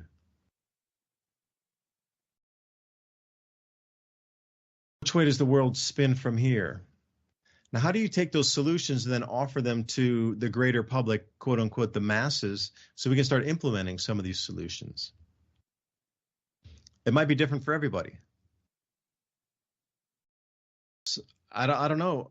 There's so many possibilities for storing foods, drying foods, canning foods, growing foods, trading foods, that it's really unlimited. Now, how do you get that area set up to be able to barter before the event, so you learn how to break change for a 1 ounce silver round? Or maybe I said this before in a show. I had a friend of mine, Kevin, and we were talking, and Ryan too, and we're like, hey, what if you got a 1 ounce silver round? How are you going to break that and make change for it? So we started having these conversations in the barter situation, all right? So you got to realize this could be a possible solution in the interim between systems. So you got a 1 ounce round. Okay, I got 20 war nickels of 0.05 ounce. So 20 of the war nickels from, say, 1943 to 1945, where there was silver in the nickel, would be equal to one whole silver dollar, and you could break change that way. Or you could use a pre-1964 quarter. 5 of those is about equal to an ounce. What about the mercury dimes? How are you going to break in anything? We're talking about strict silver to silver trading, but you need to have change for that. Half ounce rounds, quarter ounce rounds, but those things are really, really, really, really expensive with their with the premiums. So do you have a blowtorch and a scale where you can actually, melt those metals down and put them into an ingot form and be able to clip that off to the perfect amount of weight and then be able to mark that weight on a bar that you poured yourself? And there's going to be a lot of solutions, and a lot of things are going to go away, and I agree AI will be there and it's going to go. But there's going to be a huge amount of human implemented solutions that are going to precede that full takeover and 100% out there labor force of the AI. We're going to go through this dip down through these cycles first before we come back out and that AI starts to take over. Could it be done during the actual flip that we're experiencing right now between two worlds? Yes and no. I mean, yes, because during that time of so much chaos, a new system could come up. But see, we're against human learning at that same time. The humans who would need to learn that just to even have those machines to exist themselves, a lot of people don't have the time or energy to learn all this new AI tech that goes with it. But there has to be enough people on the planet that understand it so the AI tech can continue to run with development. There's no way it can just come to this point and then, okay, that's it, and take away all the humans, and then it can exist without and then just develop itself. There's a symbiosis. Human input is still needed into the system. But what's way outside that is you trading with somebody an ounce of silver, breaking down some old pre-64 change, doing your sale, or trading or swapping or bartering, but no AI involved in that. It's just off-chain vegetables, for an example.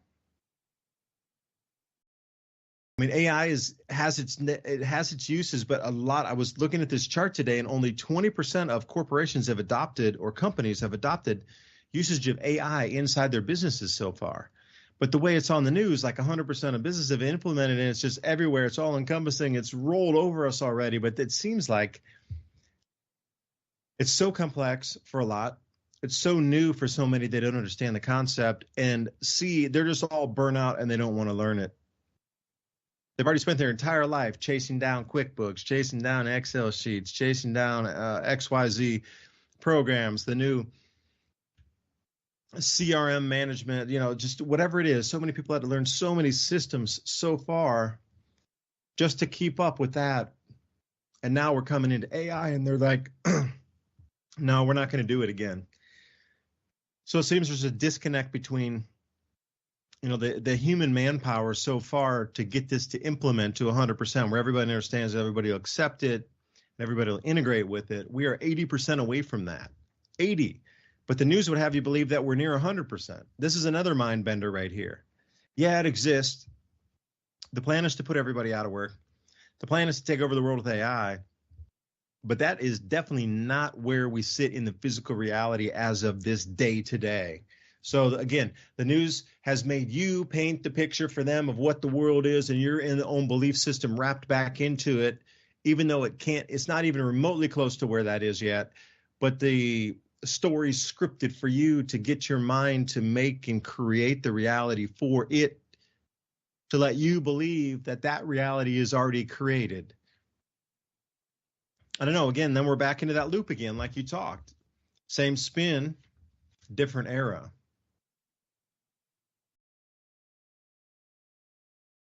The AI is absolutely like that. That's kind of why, I don't freak out too bad about the reset, because I know that they're not there yet. It's in the process. They're hammering it. It's coming in. It's happening right now. I'm not disputing that. But what the problem is that their AI systems are mess ups.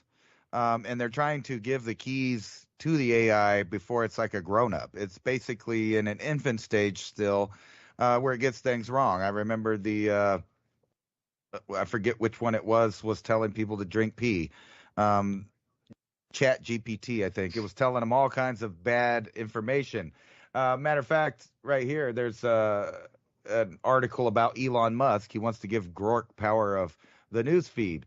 The problem with it, too, is sometimes it makes a lot of mistakes.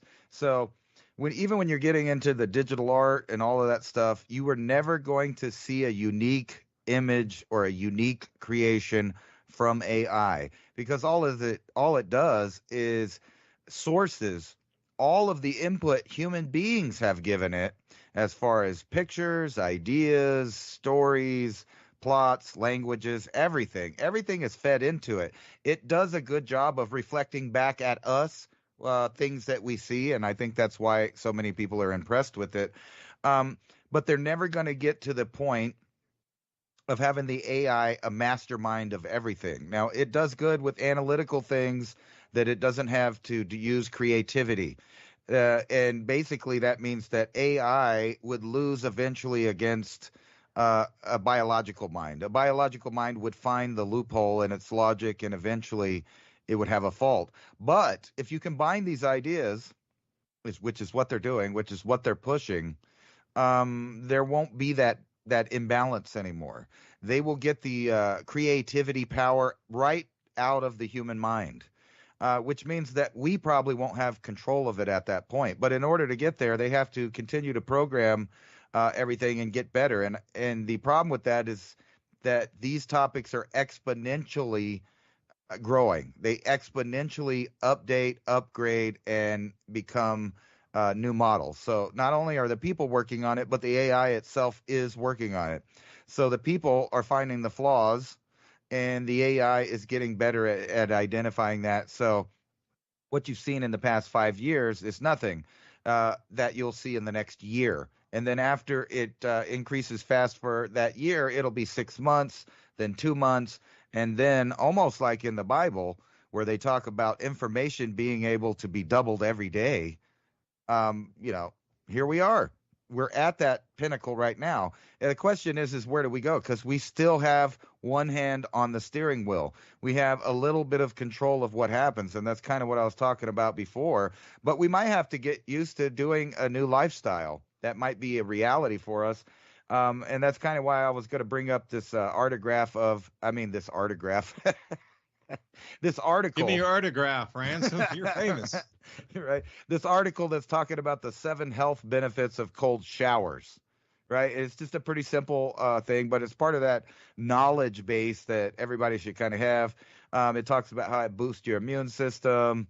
It enhances mental health, improves your skin and hair, etc. But there's a bunch of these things that you could be doing. And, at the same time, what's ironic is here's a article right next to it that I had lined up. More than 300 people suspected heat-related deaths under investigation in Phoenix area because the temperature reached 118 degrees.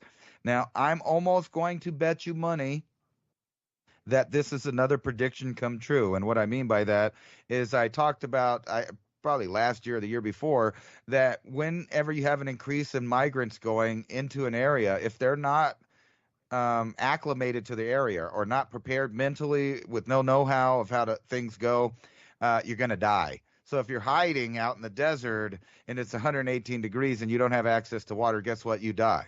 Especially if you're not used to this kind of weather. Like, I think I could last a lot longer than most people without water, only because I grew up here, only because I've experienced it. I'm not going to panic. I'm not going to freak out. I'm not going to overexert myself. But people yearly come to where I live. They die of heat stroke. Tourists do. People that visit, they die of heat stroke. It's not even that hot. It's like 98 degrees out here, or it might get up to 105 where I live, 110 if it's being really extreme, right? But they die. They die because they're not hydrated. They die because they don't know the environment. They die because they're ignorant about how to behave in the situation. And this is kind of what this is. And the same thing goes for everybody everywhere. Guess what happens when the power goes out? There's millions of people in that same scenario. They're not used to the outside. They don't know how to function when it's cold for long periods of time or hot for long periods of time. But guess what? Everybody used to live outside. Everybody for the entire history of mankind has lived outside. And guess what? I hate to break it to you guys, it's been way, way hotter in the human past. We've dealt with way stronger extremes than anything you're seeing right now. I mean, yes, in relative history, you might see some extremes, but nothing like things that people have dealt with in the past. So we know the human can do it. The question is how many of you out there, like in the world, are going to be able to go through that? And here's a small microcosm of the whole thing.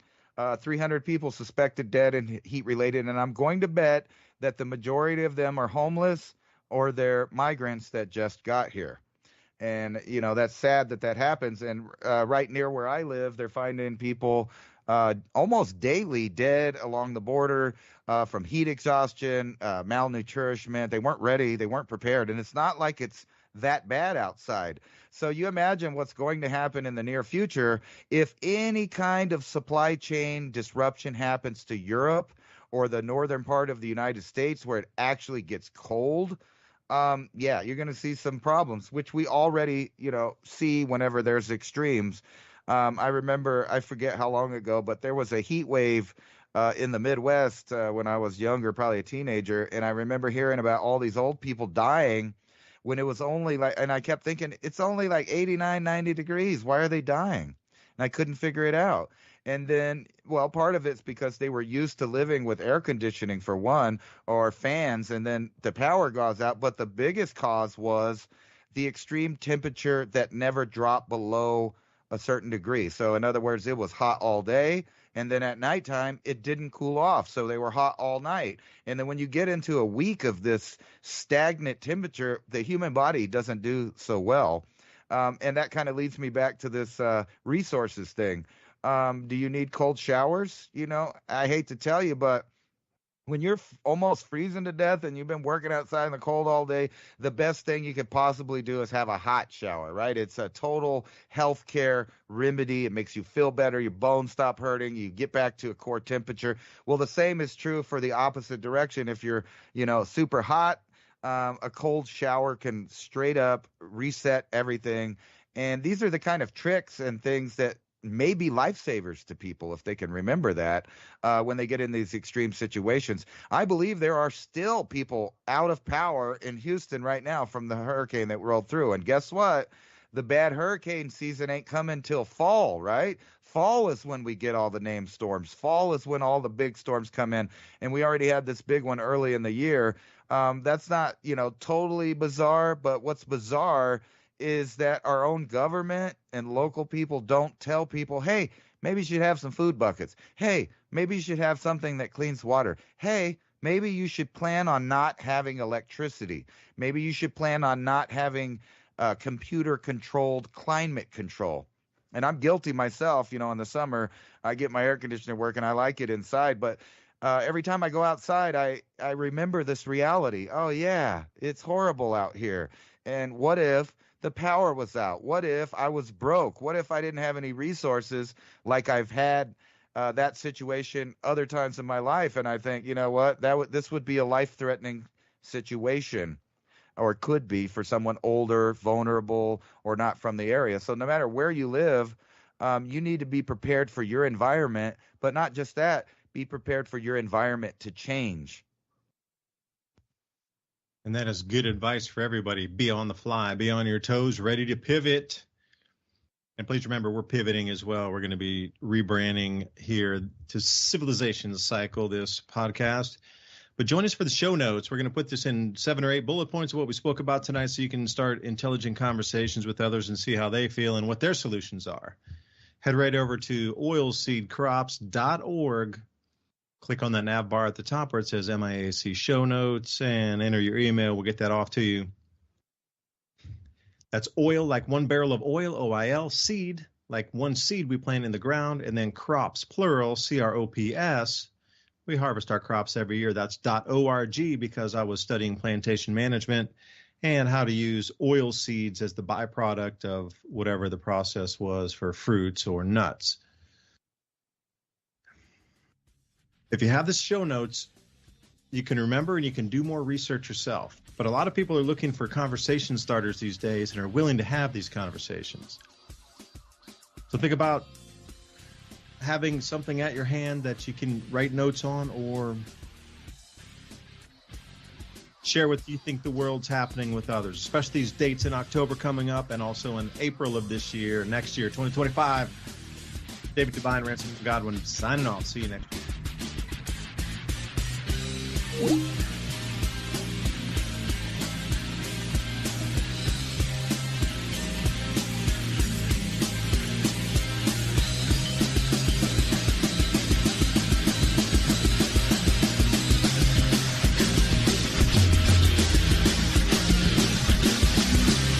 you for listening to